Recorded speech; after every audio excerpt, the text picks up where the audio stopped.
ভারতের সংবিধানের স্থপতি, মহান সমাজ সংস্কারক এবং কোটি কোটি মানুষের কণ্ঠস্বর ডক্টর বি.আর. আম্বেদকর।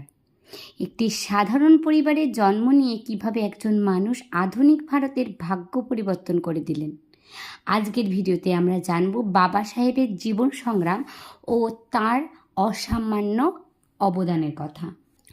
1891 সালের 14 এপ্রিল মধ্যপ্রদেশের মহু গ্রামে জন্ম হয় ভীমরাও রামজি আম্বেদকর। ছোটবেলা থেকেই তাঁকে অস্পৃশ্যতা ও জাতপাতের চরম বৈষম্যের শিকার হতে হয়েছিল।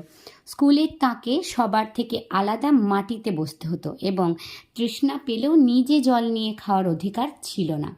কিন্তু এই অপমানই তার জেদ বাড়িয়ে দেয়। আম্বেদকর জানতেন শিক্ষাই হলো মুক্তির একমাত্র পথ।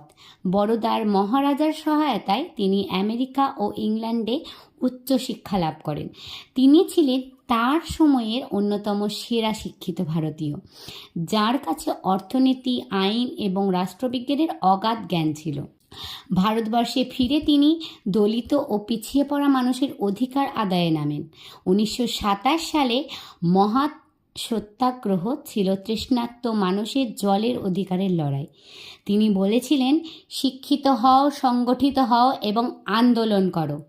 স্বাধীন ভারতের প্রথম আইনমন্ত্রী হিসেবে তিনি সংবিধান খসড়া কমিটির চেয়ারম্যান হন। লিঙ্গ বৈষম্য দূর করা থেকে শুরু করে পিছিয়ে পড়া শ্রেণীর জন্য সংরক্ষণ, এটি আধুনিক ও ধর্মনিরপেক্ষ ভারতের ভিত্তিপ্রস্তর স্থাপন করেছিলেন তিনি। জীবনের শেষ সময়ে তিনি বৌদ্ধ ধর্ম গ্রহণ করেন এবং 1956 সালে আমাদের ছেড়ে চলে যান। কিন্তু তার আদর্শ আজও আমাদের পথ দেখায়।